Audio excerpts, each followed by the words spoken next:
അടുത്ത ടോപ്പിക്കാണ് adolescence and drug or alcohol abuse. ഈ അഡോളസൻസും ഡ്രഗ് അഥവാ ആൽക്കഹോൾ അബ്യൂസും തമ്മിലുള്ള ബന്ധം എന്താണ്? അഡോളസൻസ് എന്ന് പറഞ്ഞു കഴിഞ്ഞാൽ കൗമാരപ്രായം എന്നർത്ഥം. സോ അഡോളസൻസ് തന്നെ ഒരു വ്യക്തിയുടെ ഏറ്റവും ഇമ്പോർട്ടൻ്റ് ആയിട്ടുള്ള ഡെവലപ്മെൻറ്റുകൾ നടക്കുന്ന ഒരു ഏജാണ് അഡോളസൻസ്. സോ അഡോളസൻസ് എന്ന് പറഞ്ഞാൽ ഒരു പീരീഡുമാണ്, ഒരു പ്രോസസ്സുമാണ്. ഏറ്റവും ഇമ്പോർട്ടൻ്റ് പീരീഡാണ്. അതേപോലെ തന്നെ ആ ഏജിലാണ് ഒരുപാട് ചേഞ്ചസ് ആ ഒരു ഇൻഡിവിജ്വലിൽ നടക്കുന്നത്. അതുകൊണ്ട് നമുക്കതിനൊരു പ്രോസസ്സും എന്ന് പറയാം. സോ അഡോളസൻസ് എന്ന് പറഞ്ഞാൽ കൗമാരപ്രായം എന്ന് പറഞ്ഞാൽ ഒരു പെർട്ടിക്കുലർ പീരീഡുമാണ്. അതോടൊപ്പം തന്നെ ഒരുപാട് ചേഞ്ചുകൾ നടക്കുന്നത് കൊണ്ട് അതൊരു പ്രോസസ്സ് എന്നും നമുക്ക് പറയാം അഡോളസൻസിനെ. സോ അഡോളസൻസ് എന്ന് പറഞ്ഞാൽ ഏജ് 12 മുതൽ 18 വയസ്സ് വരെയാണ്. 12 മുതൽ 18 വയസ്സ് വരെയാണ് നമ്മൾ കൗമാരപ്രായം എന്ന് പറയുന്നത്. സോ എപ്പോഴാണ് ഒരു കുട്ടി ഒരു അഡൾട്ടായി മാറുന്നത്? സോ കുട്ടിയിൽ നിന്ന് അഡൾട്ടായി മാറുന്ന ആ ഒരു ബ്രിഡ്ജ് അല്ലെങ്കിൽ ഒരു കണക്ഷനാണ് ആക്ച്വലി അഡോളസൻസ്.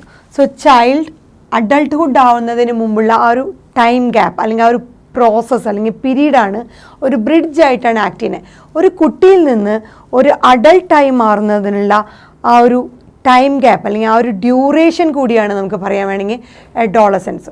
സോ കൗമാരപ്രായം എന്ന് പറഞ്ഞു കഴിഞ്ഞാൽ ആ പ്രായത്തിലാണ് ഒരു വ്യക്തിയുടെ ഒരുപാട് സ്വഭാവങ്ങളും എല്ലാം രൂപപ്പെട്ടു വരുന്നത്. സോ ചൈൽഡ്ഹുഡ് തൊട്ട് അഡൾട്ട്ഹുഡ് വരെയുള്ള ആ ഒരു ബ്രിഡ്ജ് ഒരു കുട്ടിയിൽ നിന്ന് കംപ്ലീറ്റ് ആയിട്ട് ഒരു അഡൾട്ടായിട്ട് മാറുമ്പോൾ ഈ അഡോളസൻസ് എന്ന് പറഞ്ഞ ഒരു പ്രോസസ്സിലൂടെ കടന്നു പോയിട്ടാണ് ഒരു കംപ്ലീറ്റ് ഒരു അഡൾട്ടായിട്ട് മാറുന്നത്. സോ ഒരു ചൈൽഡ് മെച്യൂർ ചെയ്ത് ഒരു കുട്ടിയിൽ നിന്ന് ആ കുട്ടി മെച്യൂർ ചെയ്ത് ഒരു സൊസൈറ്റിയിൽ എങ്ങനെയാണ് ഇഫക്റ്റീവായിട്ട് പാർട്ടിസിപ്പേറ്റ് ചെയ്യേണ്ടത്, സൊസൈറ്റിയിലുള്ള ഓരോ കാര്യങ്ങൾ, സമൂഹത്തിൽ നടക്കുന്ന ഓരോ കാര്യങ്ങളിലും എത്രമാത്രം ഇൻവോൾവ്മെൻറ്റ് തൻ്റെ ഭാഗത്തുനിന്ന് വേണമെന്ന് ഒരു നിർണ്ണയിക്കുന്ന അങ്ങനെ ഒരു ആറ്റിറ്റ്യൂഡ്, മനോഭാവം വളർന്നു വരുന്ന ഉണ്ടാകുന്ന ഫോർമേഷൻ സംഭവിക്കുന്ന ഒരു കാലയളവ് കൂടിയാണ് എന്ത് ഈ അഡോളസൻസ് അഥവാ കൗമാരപ്രായം.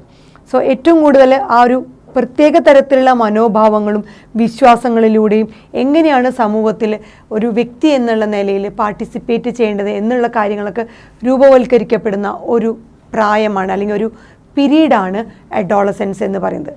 സോ ഈ കാലഘട്ടത്തിൽ നമുക്ക് നല്ലതും ചീത്തയുമായുള്ള ഒരുപാട് കാര്യങ്ങളിലൂടെ നമ്മൾ കടന്നു പോകും.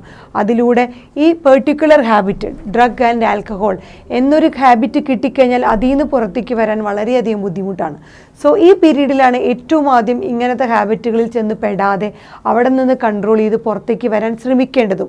ഈ പ്രായത്തിൽ എന്ത് രൂപവൽക്കരിക്കപ്പെട്ടാലും അതൊരു ബേസിക് ഫോം, ഒരു അടുത്ത ഒരു ഫ്യൂച്ചർ ലൈഫിലേക്കുള്ള ഒരു അടിത്തറയാണ് പാകിക്കൊണ്ടിരിക്കുന്നത്.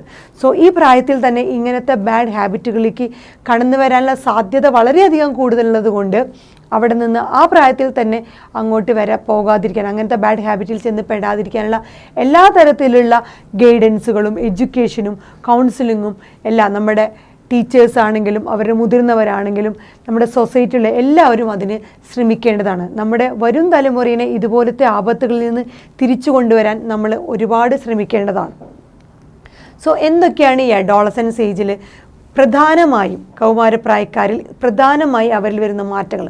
നമ്മൾ പറഞ്ഞു ഫിസിക്കലി ഒരുപാട് മാറ്റങ്ങൾ വരുന്ന ഒരു പ്രായമാണ്. നമ്മൾ ചെറിയ ക്ലാസ്സുകളിലൊക്കെ പഠിച്ചിട്ടുണ്ട്. ശാരീരികമായിട്ട് അവർക്ക് ഒരുപാട് മാറ്റങ്ങൾ വരുന്നുണ്ട്. അവരുടെ ആറ്റിറ്റ്യൂഡ്, മനോഭാവങ്ങളിൽ മാറ്റം വരുന്നുണ്ട്. അതുപോലെ മെൻറ്റാലിറ്റിയിൽ, ചിന്താഗതികളിൽ ഒരുപാട് മാറ്റം വരുന്നുണ്ട്. അവർ ഏത് ഡയറക്ഷനിലേക്കാണ് പോകാൻ പോകുന്നത് അതിലെല്ലാം അവർക്ക് ഒരു ധാരണ വരുന്ന ഒരു പ്രായമാണ്. സോ അവിടെ ബയോളജിക്കലായിട്ട് ഒരുപാട് ചേഞ്ചസ് വരുന്നുണ്ട് അഡോളസൻസിൽ. അതുപോലെ ബിഹേവിയറൽ ചേഞ്ചസ്, ഒരു കുട്ടിയിൽ നിന്ന് വ്യത്യസ്തമായ രീതിയിലാണ് ഒരു കൗമാരപ്രായ ഉള്ള ഒരു വ്യക്തി പെരുമാറുന്നത്. അതൊരു ആണായാലും പെണ്ണായാലും ഒരു കുട്ടിയിൽ നിന്ന് വ്യത്യസ്തമായ ഒരു ബിഹേവിയറൽ പാറ്റേൺ കാണിക്കുന്നു. സോ ബയോളജിക്കലായിട്ടുള്ള ചേഞ്ചസ് വരുന്നുണ്ട്. ശാരീരികപരമായിട്ടുള്ള വ്യത്യാസം, ഹോർമോണിൻ്റെ ഇൻഫ്ലുവൻസ് കാരണം ഒരുപാട് ശാരീരിക മാറ്റങ്ങൾ വരുന്നുണ്ട്. അതുപോലെ തന്നെ ബിഹേവിയറൽ, സ്വഭാവത്തിൽ ഒരുപാട് മാറ്റങ്ങൾ വരുന്നുണ്ട്. അതുപോലെ തന്നെ ഏറ്റവും വൾണറബിളായിട്ട് ഏറ്റവും ശ്രദ്ധിക്കേണ്ട ഒരു പെർട്ടിക്കുലറായിട്ട് അത്രയും ഡെലിക്കേറ്റ് സെൻസിറ്റീവ് ഒരു ഫേസാണ് അഡോളസൻ. ഏറ്റവും വൾണറബിളായിട്ടുള്ള ഒരു ഫേസാണ്. അവിടെയാണ്, ആ ഫേസിലാണ് മെൻ്റൽ സൈക്കോളജിക്കൽ ഡെവലപ്മെൻറ്റ് നടക്കുന്നത്. ഏറ്റവും കൂടുതൽ നമുക്ക് മാനസികമായിട്ടുള്ള അല്ലെങ്കിൽ സൈക്കോളജി മനഃശാസ്ത്രപരമായിട്ടുള്ള എല്ലാ ഡെവലപ്മെൻറ്റുകളും നമുക്ക് ഒരു വ്യക്തിയാവാനുള്ള ഒരു കംപ്ലീറ്റ് ഒരു ഇൻഡിവിജ്വൽ ഒരു അഡൾട്ട്ഹുഡ് ആവാനുള്ള എല്ലാ ഡെവലപ്മെൻറ്റ് പ്രോസസ്സായ മെൻ്റലായാലും സൈക്കോളജിക്കൽ ഡെവലപ്മെൻറ്റ് കംപ്ലീറ്റ് ആയിട്ട് സ്റ്റാർട്ട് ചെയ്ത് എൻഡ് ചെയ്യണത് മുഴുവൻ അതിൻ്റെ ഒരു ഫൗണ്ടേഷൻ തന്നെ ആരംഭിക്കുന്നത് എവിടെയാണ് ഈ 12 to 18 ഇയേഴ്സിലാണ്. സോ 18 വയസ്സ് വരെ ആകുമ്പോഴേക്കും ഒരു പരിധി വരെ ഒരുപാട് മെൻ്റൽ ആൻഡ് സൈക്കോളജിക്കൽ പ്രോസസ്സുകളിലൂടെ കടന്നുപോയി ഒരു പ്രത്യേക ആറ്റിറ്റ്യൂഡ് ആ ഒരു വ്യക്തിയിൽ രൂപവൽക്കരിക്കപ്പെട്ടിട്ടുണ്ടാവും. ഇനി ഈ പ്രായത്തിൽ ഒരുപാട് ശ്രദ്ധ കൊടുക്കേണ്ടതാണ്. ഈ വക ഹാബിറ്റുകളിലേക്ക് എത്തിച്ചേരാതിരിക്കാനുള്ള ഒരുപാട്. എന്തുകൊണ്ടാണ് ഈ ഒരു പ്രായത്തിൽ ഈ അഡോളസൻസ് അല്ലെങ്കിൽ കൗമാരപ്രായക്കാർക്ക് എന്തുകൊണ്ടാണ് ഇതുപോലത്തെ ഡ്രഗ്, ആൽക്കഹോൾ ഏത് തരത്തിലുള്ള അബ്യൂസിലും ചെന്നുപെടാനുള്ള പ്രധാനമായും കുറച്ച് കാരണങ്ങളുണ്ട്. ഈ പ്രായക്കാർ എന്തുകൊണ്ട് ഈ വക ബാഡ് ഹാബിറ്റുകളിൽ അല്ലെങ്കിൽ നമ്മുടെ ലൈഫ് ത്രെട്ടനിങ് ആയിട്ടുള്ള ചില ഹാബിറ്റുകളിലേക്ക് എന്തുകൊണ്ട് എത്തിപ്പെടുന്നു, അതിൻ്റെ കോമൺ ആയിട്ടുള്ള കാരണങ്ങളാണ് പറയുന്നത്. സോ കോമൺ കോസ് എന്ന് പറയുന്നത് naturally first of all curiosity തന്നെയാണ്. സോ ആ പ്രായത്തിൽ ഒരു കുട്ടിയിൽ നിന്ന് മാറി ആ ഒരു ബ്രിഡ്ജാണ് അഡൾട്ട്ഹുഡ് എത്തുന്നതിനുമുള്ള ആ ബ്രിഡ്ജിൽ കുട്ടിയിൽ നിന്ന് മാറി നാച്ചുറലി ഡെവലപ്പ് ചെയ്യുന്ന ഒരു നേച്ചറാണ് ക്യൂരിയോസിറ്റി, ഒരു ആകാംക്ഷ. എന്താണ് ഈ പുകവലിയായാലും ആൽക്കഹോളായാലും ഡ്രഗാണെന്ന് ഒന്ന് അത് അനുഭവിച്ചറിയാനുള്ള എന്താണ് ഇതിൽ നിന്ന് കിട്ടുന്നത്, ജസ്റ്റ് ഒരു ക്യൂരിയോസിറ്റി, ആകാംക്ഷ മാത്രമാണ് സ്റ്റാർട്ടിങ് ഉണ്ടാവുന്നത്. സോ ക്യൂരിയോസിറ്റി എന്തിനു വേണ്ടിയിട്ടാണ് ഈ പ്രായത്തിൽ പ്രത്യേക തരത്തിലുള്ള ക്യൂരിയോസിറ്റി എല്ലാത്തിനോടും ഉണ്ടാവും. പ്രത്യേകിച്ച് നമ്മൾ പറയാം നമ്മുടെ ബോഡിയിൽ ഒരുപാട് ബിഹേവിയറലായിട്ടും അതുപോലെ ബയോളജിക്കലായിട്ടും ഹോർമോണൽ ഇൻഫ്ലുവൻസ് കാരണം ഒരുപാട് മാറ്റങ്ങൾ നമ്മുടെ ശരീരത്തിൽ വരുന്ന ഒരു കാലയളവാണ്. ആ സമയത്ത് നമുക്ക് ഒരുപാട് എനർജറ്റിക് ആയിരിക്കും, ഒരുപാട് എക്സൈറ്റ്മെൻറ്റുകൾ ഉണ്ടായിരിക്കും. ആ ഒരു പെർട്ടിക്കുലർ ടൈമിൽ ഏറ്റവും ബ്യൂട്ടിഫുൾ ആയിട്ടുള്ള ഒരു ടൈം പീരീഡാണ് ഒരു വ്യക്തിയിൽ എന്ന് പറയുകയാണെങ്കിൽ അഡോളസൻസ്. സോ ആ കാലഘട്ടത്തിൽ ഒരുപാട് ക്യൂരിയോസിറ്റി, എന്തിനൊക്കെ നീഡ് ഫോർ അഡ്വെഞ്ചർ, ഏത് തരത്തിലുള്ള സാഹസിക പ്രവൃത്തികളിൽ ഏർപ്പെടാനും ഒരുപാട് ആഗ്രഹമുണ്ടായിരിക്കും. ആവേശം തോന്നുന്ന ഒരു പ്രായമാണ്, ഒരുപാട് എക്സൈറ്റ്മെൻറ്റ് തോന്നുന്ന ഒരു കാലഘട്ടമാണ്. അതുപോലെ എന്തും പരീക്ഷിച്ചറിയാനായിട്ട് എക്സ്പെരിമെൻറ്റേഷൻ നടത്താൻ തോന്നുന്ന ഒരു പ്രായം കൂടിയാണ്. സോ അഡോളസൻസ് ഏജിലാണ് ഏറ്റവും കൂടുതൽ അഡ്വെഞ്ചർ, സാഹസികത ചെയ്യാനും എന്ത് സാഹസിക പ്രവൃത്തികൾ ചെയ്യാനും അതുപോലെ ഒരുപാട് എക്സൈറ്റ്മെൻറ്റുകളും ഒരുപാട് എന്ത് തരത്തിലുള്ള എക്സ്പെരിമെൻറ്റ് എന്തും പരീക്ഷിച്ചറിയാനുമുള്ള ഒരു ടെൻഡൻസി ഏറ്റവും കൂടുതൽ നിലവിലുള്ള ഒരു പ്രായമാണ് അഡോളസൻസ് എന്ന് പറയുന്നത്.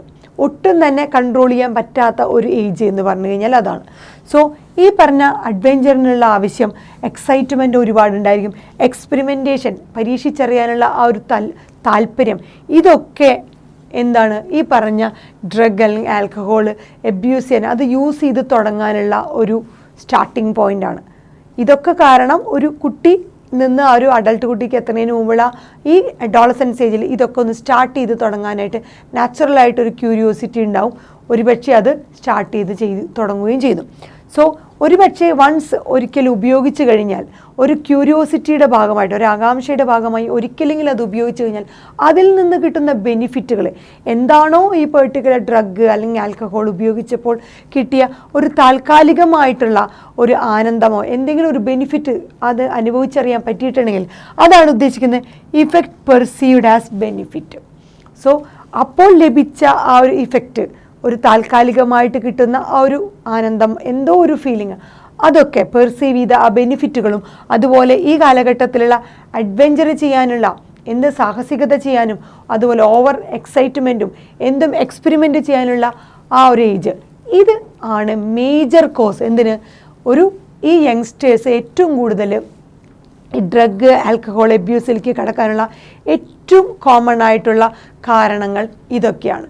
ആ പ്രായത്തിൽ അവർക്കുണ്ടാകുന്ന ആ ഒരു അഡ്വെഞ്ചർ, സാഹസികതയിൽ ഏർപ്പെടാനുള്ള താല്പര്യം, അവരുടെ ഓവർ എക്സൈറ്റ്മെൻറ്റ്, എന്തും പരീക്ഷിച്ചറിയാനുള്ള അവരുടെ താല്പര്യം, അതുപോലെ എപ്പോഴെങ്കിലും ഒരിക്കൽ ഉപയോഗിച്ച് കഴിഞ്ഞാൽ അതിൽ നിന്ന് കിട്ടുന്ന അവർക്ക് താൽക്കാലികമായ ഒരു ആനന്ദം, ആ എഫക്റ്റ്, ഇതൊക്കെ അവരെ വീണ്ടും വീണ്ടും ഇത് ഉപയോഗിക്കാനായിട്ട് പ്രേരിപ്പിക്കപ്പെടുന്നു.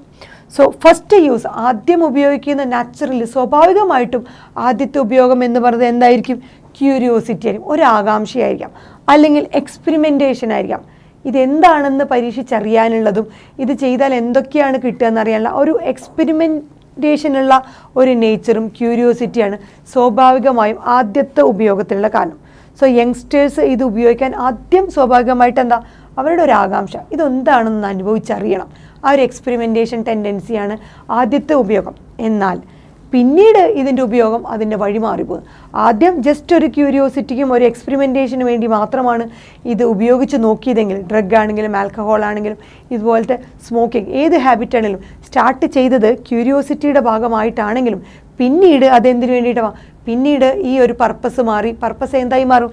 To escape facing the problem. നമ്മുടെ ജീവിതത്തിൽ വന്നു വരുന്ന ആ കാലഘട്ടത്തിൽ വരുന്ന ഒരുപാട് പ്രോബ്ലംസുകളുണ്ട്. ആ പ്രോബ്ലത്തിൽ നിന്ന് എസ്കേപ്പ് ചെയ്യാനായിരിക്കും പിന്നീട് ഇത് ഉപയോഗിക്കുന്നത്. ആദ്യത്തെ ഉപയോഗം ഒരു എക്സൈറ്റ്മെൻറ്റോ ഒരു ക്യൂരിയോസിറ്റിയോ ഒരു എക്സ്പെരിമെൻറ്റേഷൻ്റെ ഭാഗമാണെങ്കിൽ പിന്നീടുള്ള ഉപയോഗങ്ങളൊക്കെ നമ്മുടെ ജീവിതത്തിലെ പ്രശ്നങ്ങളിൽ നിന്ന്, പ്രോബ്ലംസ് ഫേസ് ചെയ്യാൻ പറ്റാത്തതുകൊണ്ട് അതിൽ നിന്ന് ഒളിച്ചോടാനായിരിക്കും പിന്നീടുള്ള ഉപയോഗങ്ങൾ. ഫോർ എക്സാമ്പിൾ സ്ട്രെസ് ആയിരിക്കാം, ആ കാലഘട്ടത്തിൽ വരുന്ന കുട്ടികൾക്ക് ഉണ്ടാവുന്ന ആ സ്ട്രെസ് ആയിരിക്കാം. പലതരത്തിലുള്ള പാരൻസിൽ നിന്നും ടീച്ചേഴ്സിൽ നിന്നും അല്ലെങ്കിൽ സൊസൈറ്റിയിൽ നിന്നും അല്ലെങ്കിൽ അവരുടെ എൽഡേഴ്സിൽ നിന്നും വരുന്ന കമ്പാരിസൺസ്, അങ്ങനെ ഒരുപാട് സ്ട്രെസ്സുകൾ ഉണ്ടാവും. അല്ലെങ്കിൽ പ്രഷർ ടു എക്സൽ ഇൻ അക്കാഡമിക്കായിട്ട് അത് വിദ്യാഭ്യാസ സംബന്ധമായിട്ടുള്ള കാര്യങ്ങളിൽ എങ്ങനെ അവർക്ക് എക്സൽ ചെയ്യാം, അങ്ങനത്തെ ഒരുപാട് പ്രഷറും ടെൻഷനുകളും അല്ലെങ്കിൽ സ്ട്രെസ് ആയിരിക്കാം അവർ ഫേസ് ചെയ്യേണ്ട പ്രോബ്ലംസ് ആ കാലഘട്ടത്തിൽ. സോ ഈ സ്ട്രെസ്സിൽ നിന്നും അക്കാഡമിക് ഈ എഡ്യൂക്കേഷണൽ മാറ്റേഴ്സിൽ വിജയിക്കാനുള്ള ആ ഒരു സ്ട്രെസ്സ് അല്ലെങ്കിൽ അവിടെ നിന്ന് വരുന്ന പ്രഷറുകൾ അല്ലെങ്കിൽ കമ്പാരിസൺ, ഇങ്ങനെ ഒരുപാട് പ്രഷറുകളിൽ നിന്ന് രക്ഷപ്പെടാനായിരിക്കും പിന്നീട് കുട്ടി ഇത് ഉപയോഗിക്കുന്നത്. ഈ പറഞ്ഞ ഡ്രഗ് അല്ലെങ്കിൽ ആൽക്കഹോൾ അല്ലെങ്കിൽ സ്മോക്കിംഗ് ആയിട്ടുള്ള ഈ പറഞ്ഞ ഹാബിറ്റുകളിലേക്ക് കിടക്കുന്നത് ആദ്യം ഒരു ക്യൂരിയോസിറ്റിയുടെ ഭാഗമാണെങ്കിൽ പിന്നീട് ഉപയോഗിക്കുന്നത് ഈ പറഞ്ഞ പ്രശ്നങ്ങളിൽ നിന്ന് എസ്കേപ്പ് ആവാൻ, ഒളിച്ചോടാൻ വേണ്ടിയായിരിക്കും കുട്ടി ഉപയോഗിക്കുന്നത്. പിന്നെ നമ്മൾ പറഞ്ഞു ഒരു വട്ടം തന്നെ ഉപയോഗിച്ച് കഴിഞ്ഞാൽ എന്താണ് അതിൽ നിന്ന് ഒരു പെർസീവ്ഡ് അതിൻ്റെ ഒരു ഇമ്പാക്റ്റ് ഉണ്ടായിട്ടുണ്ടാവും. അതിൽ നിന്ന് എന്താണ് ഒരു പെർസീവ്ഡ് ആയിട്ടുള്ള ഇഫക്റ്റ് വന്നേ, ഒരു ചെറിയ ആനന്ദം താൽക്കാലികമായിട്ട് വന്നിട്ടുണ്ടെങ്കിൽ ആ പെർസെപ്ഷൻ അതിൻ്റെ ഭാഗമായിട്ട് വീണ്ടും വീണ്ടും അത് ഉപയോഗിക്കാനായിട്ട്, വീണ്ടും വീണ്ടും ഈ പ്രോബ്ലംസിൽ നിന്ന് എസ്കേപ്പ് ചെയ്യാനും ഒരിക്കൽ അനുഭവിച്ച ആ ഒരു സെയിം ബെനിഫിറ്റ് വീണ്ടും വീണ്ടും കിട്ടാൻ വേണ്ടി വീണ്ടും വീണ്ടും ഇത് ഉപയോഗിക്കാനുള്ള ഒരു ടെൻഡൻസി ഇവരിൽ വന്നുകൊണ്ടേയിരിക്കും. സോ അതുമാത്രമല്ല ആ യങ്സ്റ്റേഴ്സിൽ ഏറ്റവും കൂടുതലുള്ള ഒരു ധാരണയാണ്, പെർസെപ്ഷനാണ്, അവരുടെ ഒരു ധാരണയാണ് among youth it is cool. ഇത് വളരെ സ്വാഭാവികമായൊരു കാര്യമാണ്, ഇത് വലിയൊരു കാര്യം, ഇത് വളരെ കൂളായിട്ട് ഉള്ളൊരു കാര്യമാണ്. ആൻഡ് ഇറ്റ് ഈസ് പ്രോഗ്രസീവാണ്. എന്ത് വേണ്ടി? Smoking, use of drug and alcohol, പുകവലിക്കുന്നതും ആൽക്കഹോൾ യൂസ് ചെയ്യുന്നതും അല്ലെങ്കിൽ ഡ്രഗ് യൂസ് ചെയ്യുന്നതൊക്കെ വളരെ കൂളായിട്ട്, വളരെ നാച്ചുറലായിട്ട്, ഒരു പ്രശ്നമേ അല്ല എന്നുള്ളൊരു രീതിയിലാണ്, കൂളായിട്ടാണ് യൂത്ത് ഇതിനെ ഇതെടുക്കുന്നത്. യങ്സ്റ്റേഴ്സ് അല്ലെങ്കിൽ യൂത്ത് അവരുടെ ഒരു ധാരണയാണ് ഇതൊരു വലിയ കാര്യമേ അല്ല, വളരെ സിമ്പിളായിട്ടാണ് അവരതിനെടുക്കുന്നത്. ഇതിൻ്റെ ഒരു ഡേഞ്ചറസ് ഇമ്പാക്റ്റുകളൊന്നും തന്നെ ശ്രദ്ധിക്കാണ്ട് അവരതിനെ കുറിച്ച് ഒട്ടും തന്നെ കെയർ ചെയ്യാണ്ട് വളരെ ഒരു കൂൾ ആറ്റിറ്റ്യൂഡാണ് ഈ യൂത്തിന് ഇതിനോടുള്ളത്. അതിനെ ഒരുപാട് പ്രൊമോട്ട് ചെയ്യുന്ന വേറെ കുറേ കാര്യങ്ങളാണ്. എന്താണ്? TV, നമ്മുടെ ടെലിവിഷനിൽ വരുന്ന കാര്യങ്ങൾ, അഡ്വർടൈസ്മെൻറ്റുകളാണ്, എന്ത് തന്നെയാണെങ്കിലും. അതുപോലെ ന്യൂസ് പേപ്പർ, മൂവീസ്, സിനിമകൾ, അതുപോലെ ഇൻ്റർനെറ്റ്, ഈ പറഞ്ഞ മീഡിയകളിൽ നിന്ന്, ടെലിവിഷനിൽ നിന്നായാലും മൂവിയിൽ നിന്നാണെങ്കിലും ന്യൂസ് പേപ്പറിൽ നിന്നാണെങ്കിലും ഇൻ്റർനെറ്റിൽ നിന്നാണെങ്കിലും ഈ പറഞ്ഞ പല മീഡിയകളിൽ നിന്നും കുട്ടിക്ക് ഒരുപാട് ഇങ്ങനത്തെ മുൻധാരണകൾ, പ്രൊമോട്ട് ദിസ് പെർസെപ്ഷൻ, കുട്ടിക്ക് കിട്ടിയ ധാരണ ഒരുപാട് പ്രൊമോട്ട് ചെയ്യുന്ന തരത്തിലാണ് ഈ പറഞ്ഞ എല്ലാ മീഡിയയിൽ നിന്നും ഇതുപോലത്തെ ഒരു ബാഡ് ഹാബിറ്റിലേക്ക് വരാനുള്ള സാധ്യത. സോ ഫോർ എക്സാമ്പിൾ, ഒരു കുട്ടിക്ക് ഒരു പെർട്ടിക്കുലറായിട്ടുള്ള ആക്ടറിനോടോ എന്തിനോടെങ്കിലും ആരാധനയുണ്ടെങ്കിൽ അവർ ആ ഒരു സിനിമയിലോ അല്ലെങ്കിൽ അവർ വരുന്ന വേദികളിലോ ഏതെങ്കിലും തരത്തിൽ ഇങ്ങനത്തെ ഒരു എക്സ്പോഷർ കാണിക്കുകയാണെങ്കിൽ കുട്ടിക്ക് നാച്ചുറലി ആരാധനയുള്ള കഥാപാത്രം എന്ത് ചെയ്താലും അതിനോട് അനുകരിക്കാനുള്ള ഒരു ടെൻഡൻസി ഉണ്ട്. ഇപ്പോൾ പ്രത്യേകിച്ച് നമ്മൾ സിനിമകളിലും എല്ലാത്തിലും ഏത് പ്രോഗ്രാമുകളിലും നമുക്കിപ്പോൾ കാണാം, അവർ മദ്യപിക്കുന്നുണ്ടെങ്കിലും സിഗരറ്റ് വലിക്കുന്നുണ്ടെങ്കിലും അതുപോലെ അവർ ഡ്രഗ് യൂസ് ചെയ്യുന്നതിലും ഒക്കെ താഴെ ഒരു സ്റ്റാറ്റ്യൂട്ടറി വാർണിംഗ് കൊടുക്കുന്നുണ്ടാവും. ഇത് പാടുള്ളതല്ല, നിയമപരമായി ഇത് പാടില്ല എന്നുള്ള ഒരു വാർണിംഗ് നിർബന്ധമായിട്ട് എല്ലാ മീഡിയകളിലും ഇത് പബ്ലിഷ് ചെയ്യണമെന്ന് ഇത് ഇപ്പോൾ കമ്പൽസറിയാണ്. കാരണം ഒരു പരിധിവരെ കുട്ടികളെ, ഈ യങ്സ്റ്റേഴ്സിനെ ഒരുപാട് സ്വാധീനിക്കുന്ന കഥാപാത്രങ്ങളാണ് മൂവിയിലുള്ള ഓരോന്നും. സോ അവരുടെ ഇഷ്ട കഥാപാത്രങ്ങൾ എന്ത് ചെയ്താലും അതുപോലെ ചെയ്യാനുള്ള ഒരു ടെൻഡൻസി നാച്ചുറലായിട്ട് ഈ പ്രായക്കാർക്ക് ഉണ്ടാവും. സോ ഇവരുടെ ഈ പെർസെപ്ഷൻ കൂളാണ്, അവരുടെ നായകൻ ഇതുപോലെ എന്ത് ഇതുപോലത്തെ ബാഡ് ഹാബിറ്റ് കാണിച്ചാലും ഞങ്ങൾക്കും അതാവാം എന്നുള്ള ഒരു കൂൾ ഹാബിറ്റ്, അതിനെ പ്രൊമോട്ട് ചെയ്യണ TV, movie, news paper, internet, ഇവിടെ നിന്ന് കിട്ടുന്ന ഇൻഫർമേഷനൊക്കെ അവർക്കത് അങ്ങനെ ആവാം, ഒരു കുഴപ്പമില്ല എന്നുള്ളൊരു ആറ്റിറ്റ്യൂഡ്. സോ ഇതൊക്കെ പ്രൊമോട്ട് ചെയ്യുന്നുണ്ട്, അവരുടെ ആ ധാരണകളെ, അവരുടെ ആ പെർസെപ്ഷനെ, ധാരണകളെ ഒരുപാട് പ്രൊമോട്ട് ചെയ്യുന്നുണ്ട്. സോ ഇതൊക്കെ ഒരുപാട് അത് നമ്മൾ കൺട്രോൾ ചെയ്യാനായിട്ട് ഇതിങ്ങനെയല്ല എന്ന് തന്നെ ഈ പറഞ്ഞ നായകന്മാരും അവർ തന്നെ അത് പറയേണ്ടതാണ്. ഇതൊരിക്കലും അതുകൊണ്ടാണ് നമ്മളൊരു സ്റ്റാറ്റ്യൂട്ടറി വാർണിംഗ് പോലെ അതിൻ്റെ താഴെ തന്നെ ഇപ്പോൾ തന്നെ ഒരു മുന്നറിയിപ്പ് അതിൻ്റെ താഴെ അവർ ഉപയോഗിക്കുമ്പോൾ തന്നെ അതിൻ്റെ താഴെ കൊടുക്കുന്നത്. അത്രയും കമ്പൽസറി ആയിട്ട് നമ്മൾ ഈ യൂത്തിനെ ഈ ബാഡ് ഹാബിറ്റിൽ നിന്ന് തിരിച്ചു കൊണ്ടുവരേണ്ടതാണ്. സോ ഇതൊക്കെ തന്നെ ഈ യങ്സ്റ്റേഴ്സിനെ ഈ പറഞ്ഞ ബാഡ് ഹാബിറ്റ് ടുവേർഡ്സ് ഈ പറഞ്ഞ ഡ്രഗ്, ആൽക്കഹോൾ കൺസംഷൻ യൂസ് ചെയ്യാനായിട്ട് ഒരുപാട് പ്രേരിപ്പിച്ചുകൊണ്ടേയിരിക്കുന്നു. അതോടൊപ്പം തന്നെ അവർക്ക് ഒരിക്കലും ഉപയോഗിച്ചാൽ കിട്ടുന്ന ബെനിഫിറ്റുകൾ, ആൽക്കഹോളിൽ നിന്നും ഡ്രഗിൽ നിന്നും അവർക്ക് ഒരു വട്ടം, ഒന്നോ രണ്ടോ വട്ടം ഉപയോഗിക്കുന്ന അവർക്ക് കിട്ടുന്ന ബെനിഫിറ്റുകൾ, ഇഫക്റ്റുകളും ഇതുപോലത്തെ മീഡിയകളിൽ നിന്നും അതുപോലെ അവരുടെ പെർസെപ്ഷനും ഇതൊക്കെ മോർ ആൻഡ് മോർ വീണ്ടും വീണ്ടും ഈ പറഞ്ഞ യങ്സ്റ്റേഴ്സിനെ കൂടുതൽ ഈ ഡ്രഗും ആൽക്കഹോളും ഇങ്ങനത്തെ കാര്യങ്ങൾക്കൊക്കെ ഒരു യൂസേജ്, ഒരു ബാഡ് ഹാബിറ്റിലേക്ക് കടക്കാനായിട്ട് ഒരുപാട് അവരെ ലീഡ് ചെയ്യിക്കുന്ന കാര്യങ്ങളാണ്. സോ വേറെ കുറേ ഫാക്ടേഴ്സ് എന്ന് പറയുന്നത് അൺസ്റ്റേബിൾ അല്ലെങ്കിൽ അൺസപ്പോർട്ടീവ് ഫാമിലി, തീരെ കെട്ടുറപ്പില്ലാത്ത ബന്ധങ്ങൾ അല്ലെങ്കിൽ ഫാമിലികൾ, കെട്ടുറപ്പില്ലാത്ത ഫാമിലികളിൽ വരുന്ന അവരെ അച്ഛൻ അമ്മ വഴക്കുകൾ അല്ലെങ്കിൽ അവരുടെ ആ ഒരു ബാക്ക്ഗ്രൗണ്ട്. സോ ഒട്ടും അൺസ്റ്റേബിൾ അല്ലാത്തൊരു, എക്കണോമിക്കലി ആണെങ്കിലും മറ്റ് പലതരത്തിലും അൺസ്റ്റേബിൾ ആയിട്ടുള്ളൊരു ഫാമിലി, അല്ലെങ്കിൽ ഒട്ടും തന്നെ സപ്പോർട്ടില്ലാത്ത, ഒരു തരത്തിലുള്ള കെട്ടുറപ്പില്ലാത്ത ബന്ധങ്ങളിൽ നിന്ന് വരുന്ന കുട്ടികൾ, അങ്ങനത്തെ ഒരു ഫാമിലി സ്ട്രക്ചറിൽ നിന്ന് വരുന്ന കുട്ടികൾ, അതുപോലെ പിയർ പ്രഷർ, ഒരുപാട് സൗഹൃദ വലയത്തിൻ്റെ സ്വാധീനം, ഇതൊക്കെ ഈ കുട്ടികളെ ഈ പറഞ്ഞ ബാഡ് ഹാബിറ്റിൽ, ഡ്രഗ്, ആൽക്കഹോൾ അബ്യൂസിലേക്ക് ലീഡ് ചെയ്യാനായിട്ട് ഒരുപാട് ലീഡ് ചെയ്യുന്ന കാരണങ്ങളാണ്.